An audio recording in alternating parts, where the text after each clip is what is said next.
As a lawn care provider, do you want to make a year-round income? Are you worried at the end of the lawn care season because you don't know how you're going to make it through the winter? Then you need to check out the 12-month contract from mowinginthedarkpodcast.com. This is the same contract that I use to make my own year-round income.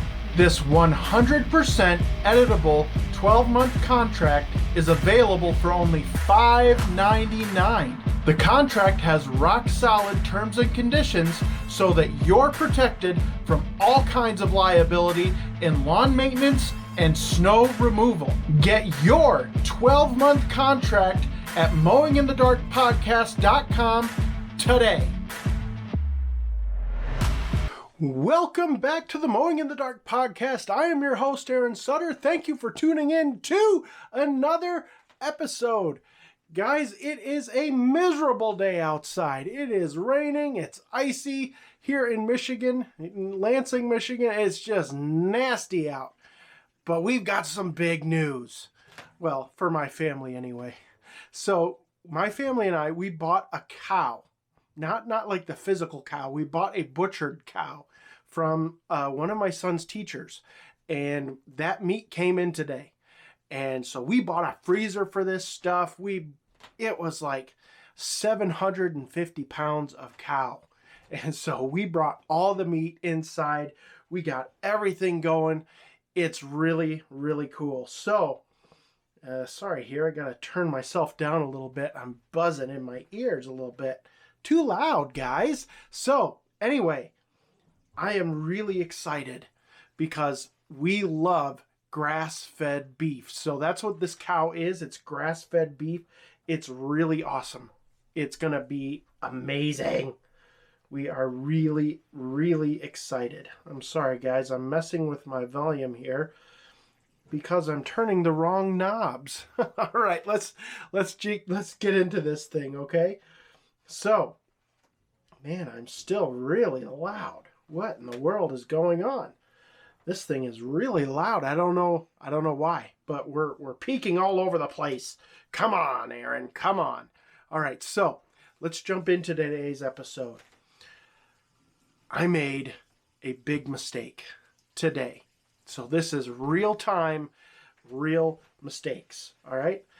I don't know why my voice is fuzzy. I honestly don't know, but we're going to move forward. I'm not going to mention it again. I'm sorry. So, I made a big mistake in my business. So, for the last week, I have been preparing all of my contracts, getting everything ready because a little less than half of my clients now do prepay billing. So, I send them an invoice a month ahead. And so I have to get everything ready before March because in March, I've got to send out the first invoices on March 1st for April. And of course, I'm not too picky on when they pay this first invoice because we don't start work until the third week in April. So I'm not too worried about it, but I have to get them out because I like to be uniform. And I got this idea in my head that, you know what? Over the years, I've had a lot of clients ask me if they can move a day, if they can be put back closer to the end of the week, because they all want their lawn to look nice and crisp for the weekend. And I try to tell them, well, it's gonna, if you mow it early in the week, it's gonna look nice all week. Yeah, they don't care about that. Honestly, I could try and sell it a million different ways. They want it done as close to the weekend as possible. So what I came up with this harebrained idea that I would do a rotation. Every year, I would move the route one click. So if you're on a Monday in 2023, then next year in 2024, you would be on a Thursday. And so it's a rotation. So it would take you 4 years to get all the way around. Yeah, I know. I get it. I get it. You're all feeling me here. This was a bad idea. But I asked my wife about it and she's like, well, it sounds okay. So I went ahead and I put this out to all of my clients. I said, we're going to do a rotation because everybody wants to be close to the weekend, so we're going to rotate it. So, guys, it was received horribly. I mean, pretty bad. It was just not good. And so I went to the gym after I sent this out, and I went to the gym, worked out, got back in the truck, and I checked my email, and I've got just a bunch of responses, negative responses to this thing. And I'm like, oh boy, this is not great. And I realize I need to run my business how I need to run my business. And I kind of lost sight of that with this one, but I just thought, I'm trying to help as many people as I can. I'm trying to give people what they want. And it just didn't work that way. And so I had to eat some crow and send out another message saying, oops, we're not doing this rotation thing. We're not going to go that route, but I will have to move some people. So after I sent that message out, I didn't get a whole lot of response back other than a couple of, okay, thanks, or good, or stuff like that. So yeah, I had to eat a little crow. However, because I'm a small business and it's just me for the most part, my son works with me sometimes, I didn't have a whole lot of, sorry, I'm knocking things over here. a lot of negative when I said, okay, we're not going to do that. Let's hold the phone. And I said in my email and in my text message, I jumped the gun. I didn't consult other lawn care companies that I respect before I did this. And so that might have helped a little bit. But my point here is that when you build a relationship with your clients, you have to build that strong relationship before you attempt stuff like this. And it can be hard. This was a dumb idea. I get it. But there's other things that you might want to do. And so when you approach someone or your clients with a change like this, yes, you might get some pushback, but you're probably not going to lose more than one or two clients when you do that. So if it's a needed change and it has to happen, and it's not going to be popular, make sure you build that relationship first. I've talked about this before on the podcast a long time ago, so it just, it is what it is. I get it. I don't know what episode it is, but you have to build that relationship. Now, I get it. When you're a big business, it's really hard to build that relationship. So I understand that if you've got a big business, this is not something that is going to work well for you to build that relationship. You just don't have the time. You don't have the manpower. It's just not going to be that way for you until you get, property managers or whatever in place in your business so that those people can build relationships with your clients. So that's what I'm trying to say here is build those relationships in any way that you can to smooth over those rough patches. I've had rough patches with customers before, but when you have that relationship, that smooths it over a little bit. It might be bumpy for a little while. It's kind of just like a marriage.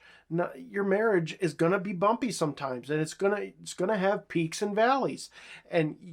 But that relationship can smooth over those things.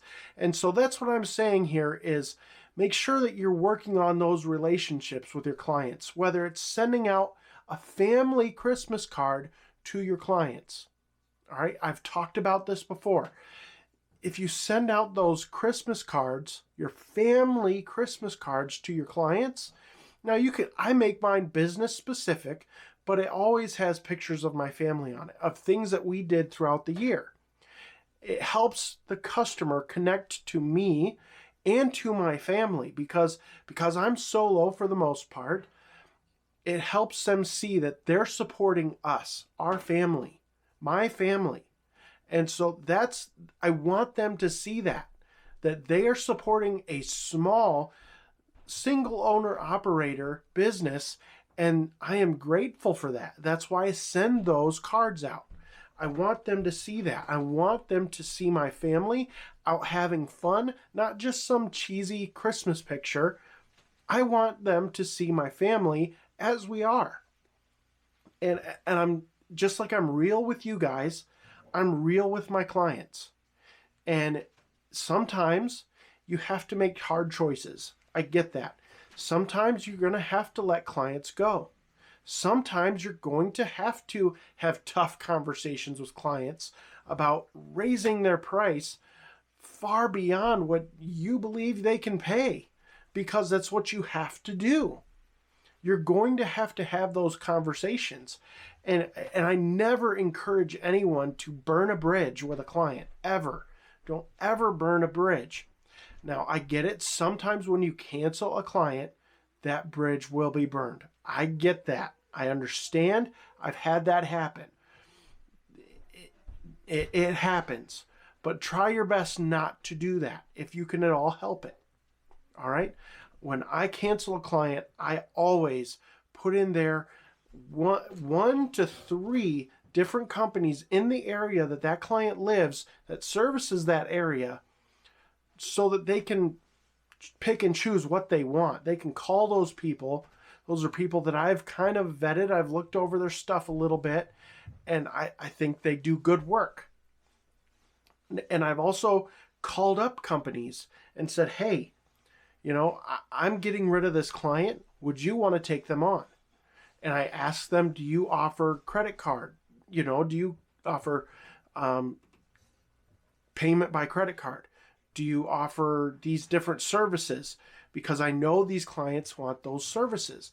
And if they don't, then they're not the right fit. And I try to find a company that meets all the criteria all the things that I do, so that there's no lag for my former client in service.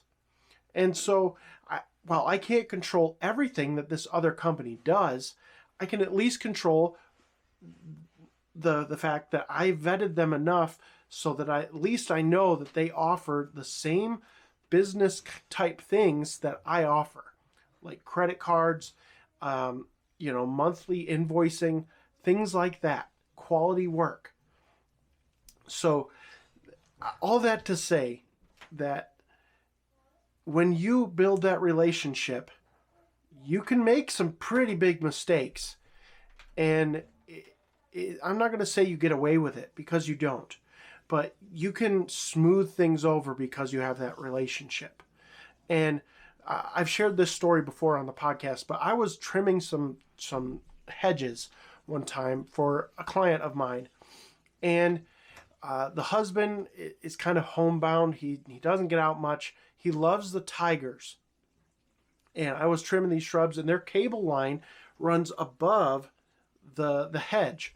And I was trimming with an extender, and the wife comes out and comes up behind me and kind of startled me a little bit. And so I quick picked the thing up, and you know how hedge trimmers are. They're the most dangerous piece of equipment we use. It still goes, even if you let off the trigger for a little bit, for a split second, and it caught that cable and snapped it. And I felt so bad. I was just like, whatever I have to do, I'm happy to pay for it. It was my fault. Just you'll have to contact the company, have them come out. You can pay the bill, and I will reimburse you whatever it costs. And so they did that. And the next week I was there, the cable had been replaced, and I was, doing stuff in the yard or whatever, mowing, and the wife came out and she said, you know what? Don't even worry about paying for that line, because the technician came out and he took one look at that line after he took it down, and he said a squirrel walking across that line could have broke that line because it was so old and brittle. And she said, don't worry about paying for it. It needed to be replaced anyway. And I was like, oh my goodness. Okay. I'm not going to argue with you, but I did say, I would be happy to pay for it if you still want that. I'm fine with that. This was something that I did. And she was like, no, it's fine. And so we have that relationship. We built that relationship over 4 years. And so, her and I would have conversations on a bi-weekly basis or whatever. She doesn't come out every week, but, I take that time to have a conversation with her to build that relationship. And that's what you have to do. It takes time.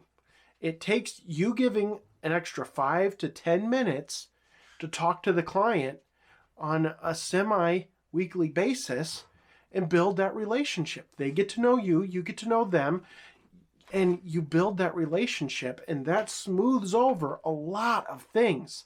So I really encourage you guys to be talking to your clients, not just text messaging, but face to face. I know we all have lots of clients we've never met. I get that. I understand that. That's okay too. But you'd still need to communicate with them as well. When there's rain delays and things like that, you communicate with them. Even though you can look out the window, you can see that it's raining, I send a rain delay message to the clients because I want them to know that I care about them enough to let them know what's going on. And yeah, it might be annoying. It might be annoying to them. I would rather be annoying than to have someone, than to damage that relationship. All right. And so that's where I'm at right now. And so with this whole situation of this idea of rotating, the days of the week, and it was just a bad idea, but it turned out okay because I was able to rectify it. And so if any of you out there make a mistake like this, you can come back from it. Don't worry too much about it. This was an attempt to make a decision and move forward. And I made the decision and my clients weren't happy. And so I made another decision to stop that in its tracks and say, no, we're not going that way. We're going to pivot again. And I can do that because I am a small single owner operator. And I get that. I'm not saying that a larger company could do that. But also a larger company would have people giving input and saying, I really don't think that's a good idea. And so I encourage you, if you're going to make decisions like this, like changing routes or anything, really, run it past your wife, run it past your girlfriend, run it past a buddy that's in the lawn care business. Go on Facebook forums, run it past them. Do whatever you have to do, because at the end of the day, it's your business. And you want the best advice you can get, and you want to pass that on as best as you can.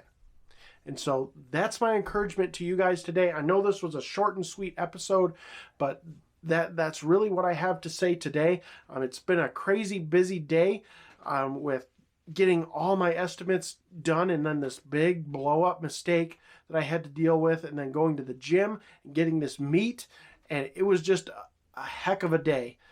So I hope that this was helpful for you. I hope this helps you out a lot. And that's it, guys. I will see you in the next episode.